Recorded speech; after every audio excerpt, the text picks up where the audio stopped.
आज लोकसभा उमेदवाराच्या अर्जाची छाननी आहे आणि रामटेक लोकसभामध्ये जे काँग्रेसच्या उमेदवार आहे रश्मी बर्वे यांच्या उमेदवारी अर्जावर भाजपने आक्षेप घ्यायची तयारी केलेली आहे। आपल्यासोबत आशिष देशमुख आहे। नेमका आक्षेप तुम्ही घेण्याच्या तयारीमध्ये आहे, तुमचे काय आक्षेप असणार आहे? बघा, आपल्याला माहिती आहे की नागपूर जिल्हा सहकारी बँकेला लुटण्याचं काम आणि सामान्य शेतकऱ्यांचे गोरगरिबांचे पैसे 150 कोटी रुपये खाण्याचं काम आणि हे ज्या नेत्यांनी केलं आहे त्यांच्याच माध्यमातून आता जे उमेदवार काँग्रेसने दिले आहे रामटेक लोकसभेमध्ये त्यांनी तर जातच लुटलेली आहे आणि चुकीची जात, खोटी जात, दुसऱ्या समाजावर अन्याय त्यानिमित्ताने काँग्रेसनी आणि काँग्रेसच्या नेत्यांनी त्यानिमित्ताने केला आहे।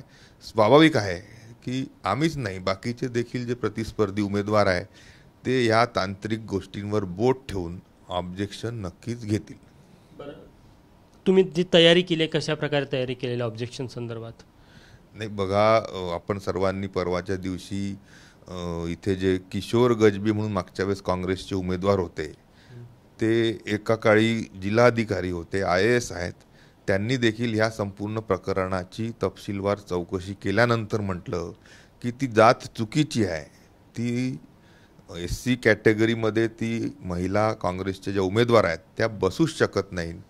ह्या सर्व तांत्रिक बाबींवर खोटे कागदपत्रे देखील जोडले, वडिलाचे जे TC असेल किंवा इतर जात वैधता प्रमाणपत्रासाठी जे कागदपत्र जोडावे लागतात त्यात खोटी कागदपत्र जोडल्याचा देखील पोलिसांचा अहवाल आहे। नक्कीच ह्या सर्व संदर्भामध्ये आक्षेप घेताना आमचे वकील आणि बाकीच्या उमेदवारांच्या माध्यमातून जेव्हा आक्षेप घेतला जाईल नक्कीच काँग्रेसच्या रामटेक लोकसभेच्या उमेदवार यांचा नामांकन अर्ज हा रद्द झालेला आपल्याला पाहायला मिळेल।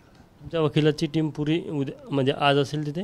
नाही, नक्कीच जर कोणी कोणाची जात लुटून कोण्या एका मोठ्या समाजावर अन्याय करणार असेल तर कोणीही लोकशाहीमध्ये चूप बसणार नाही। आमच्या वतीने, आमच्या उमेदवाराच्या वतीने नक्कीच त्यामध्ये आक्षेप घेतला जाईल।